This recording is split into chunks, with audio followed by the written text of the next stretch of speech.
Good evening and salutations, my B&B fans. I'm still trying to figure out what the hell it is that I watch. And more importantly, why did there need to be a filter? But then, an 18-minute episode, you would think that they would try to put every ounce of life into this episode, or into all these episodes. But watching Bill, Liam, and Wyatt was just like, what was the point? Don't get me wrong, it's always good to see my guy Dollar Bill, chatting it up with his sons. And I guess it's kind of nice to sit there and see Wyatt, even though, like, when I first saw him, when I first started watching it, I felt like Wyatt and Flo was just like the biggest waste of time I've ever seen. But it is nice to sit there and see the guys again. Um, Now, of course, Bill was sitting there being a dick to Deacon, saying, "Oh, where's Deacon and his mop at?" Like, crazy. Him working at a bar. Just and Wyatt's like, well, listen, at least he has a job. He's working a legit job. Like, he's not doing any crazy stuff. Oh, him, what's a con, always a con. I don't necessarily agree with that, but okay, sure. But he did give props to Ridge for protecting his family. What he really did was kind of just reiterate what's been going on. And if you've been watching it, so far, you're kind of just like, well, okay, cool. This is completely unnecessary, but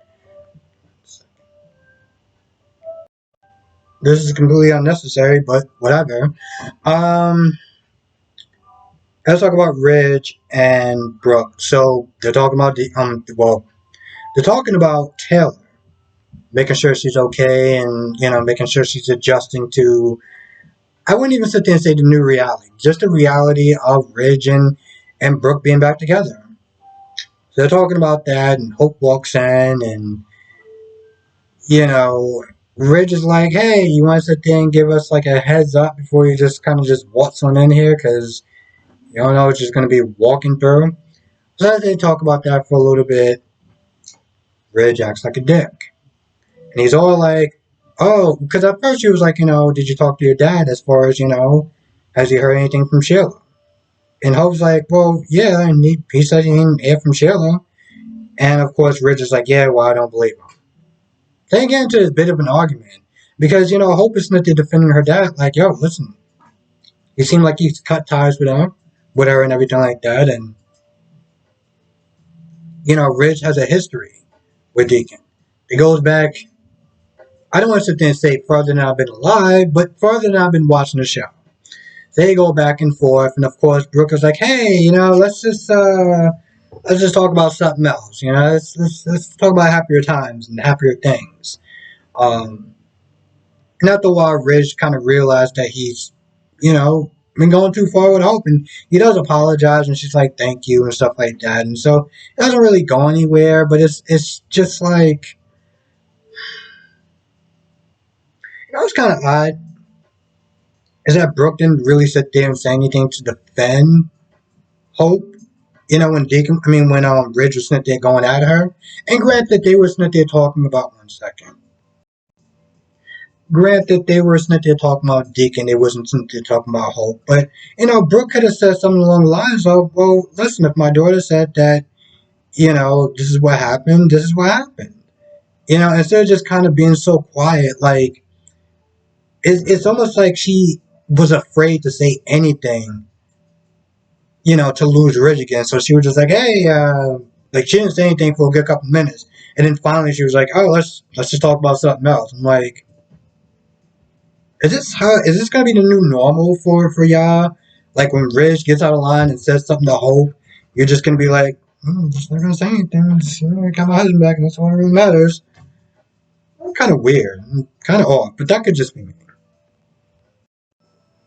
Now, Deacon and Taylor were sitting there talking about Ridge, and um, at first they were talking about Sheila.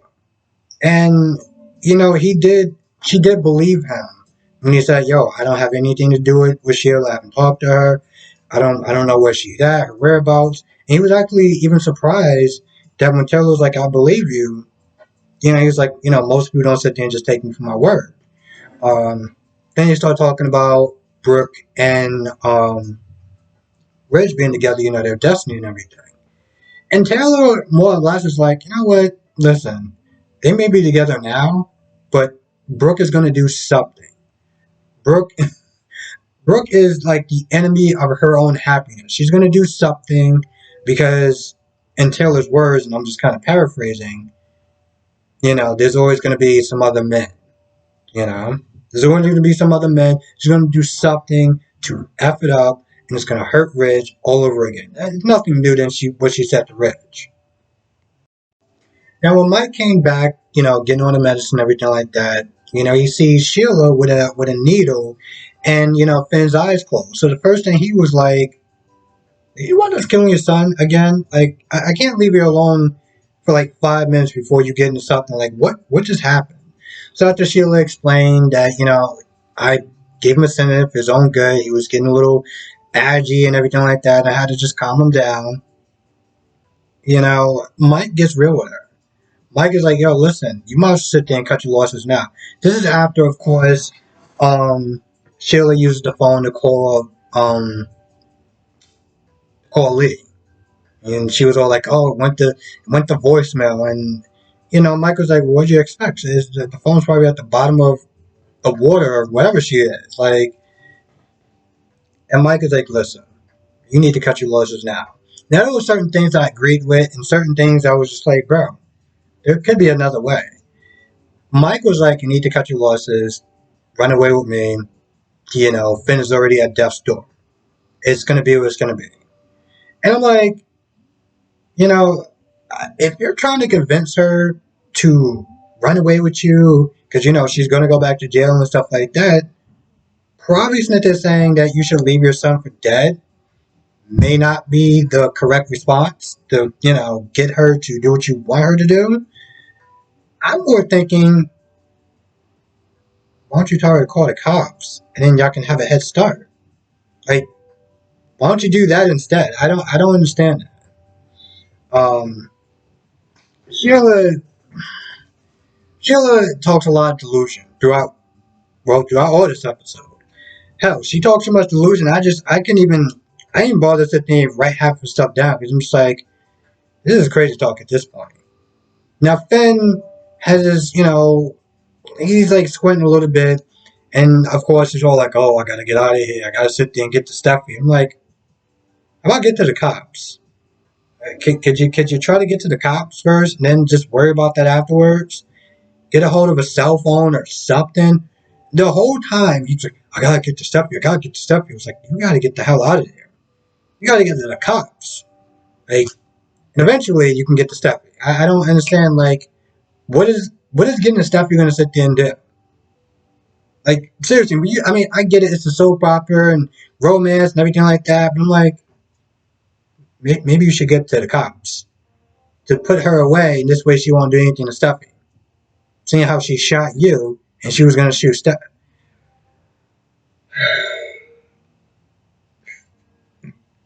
Sometimes I always sit there and wonder if I'm just doing a bad job trying to explain these soap operas.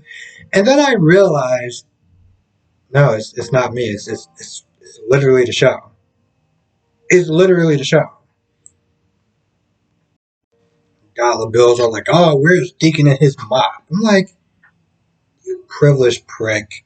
Now, don't get me wrong, I have no idea how he made his money, but clearly he's forgotten what it's like to actually, not have so much money and things of that nature, you know? And how, even when Wyatt isn't there somewhat defending Deacon, you kind of went a little bit too far with the insults. Just saying. Yeah, that's pretty much about it. I'm gonna be honest, this was kind of a skippable episode. If you didn't see it, that's like 18 minutes of your life that um that you can avoid somewhat wasting on this planet by watching this episode that didn't really go anywhere.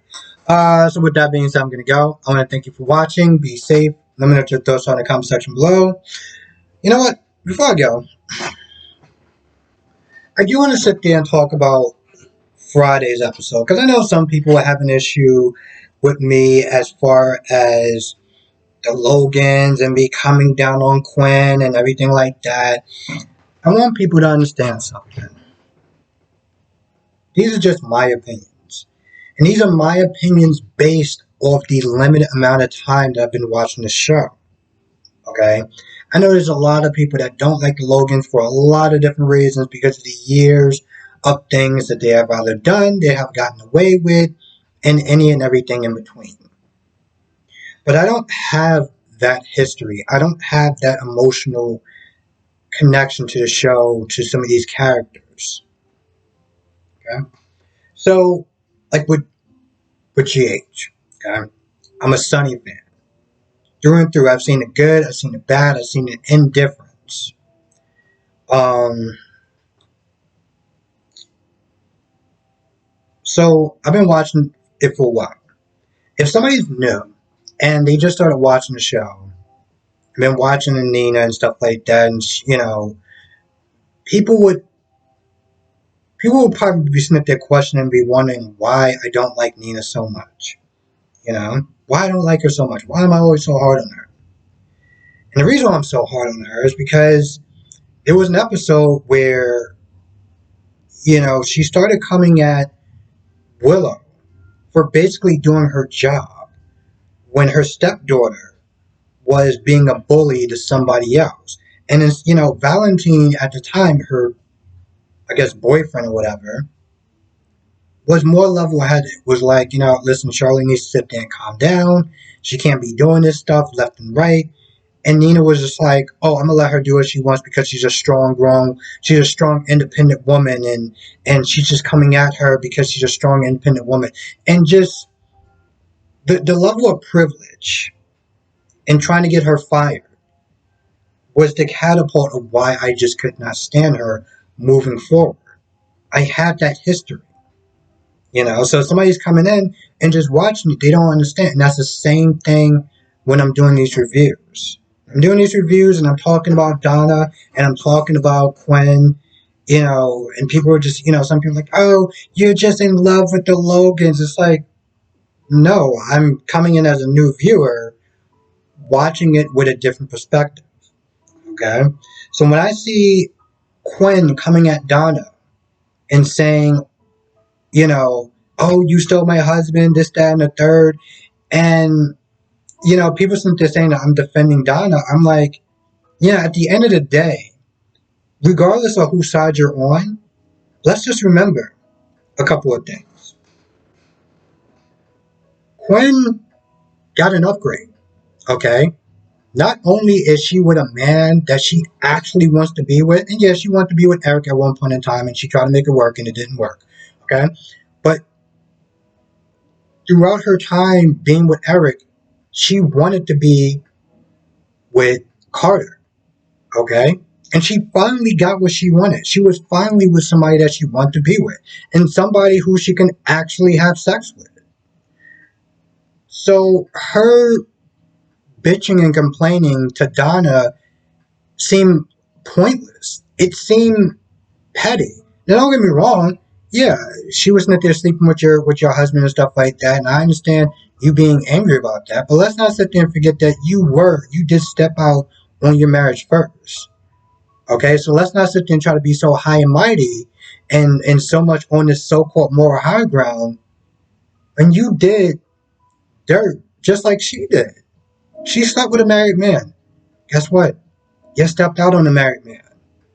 And in the end, it's pointless because again, you're with somebody who you actually want to be with.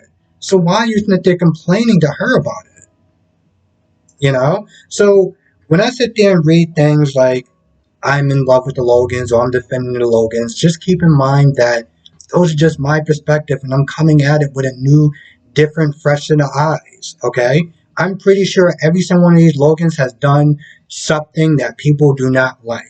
Now, saying this is not to sit there and say that I don't respect people's opinions and that I don't want people to sit there and come at me or judge me or challenge me. I want people to challenge me. I want people to sit there and judge me because you know what? At the end of the day, I can always be wrong. And it's always a teachable moment when somebody say, well, this person did this person did that, this is why I like this person. And I can understand that and I can respect that. And I can be like, okay, you know what? Let me look at it with a different pair of eyes. Let me look at it from this person's perspective, you know? So I don't want anyone to sit there and think, I can't sit there and comment. No, of course you can comment. I want you to comment. I just want people to understand where I'm coming from. Um, yeah. Anyway, like that was actually a little bit more to talk about than whatever the hell this episode was supposed to be. Anyway, with that being said, I'm going to go. I want to thank you for watching. Be safe. Let me know your thoughts down in the comment section below, and I'll see you in the next video.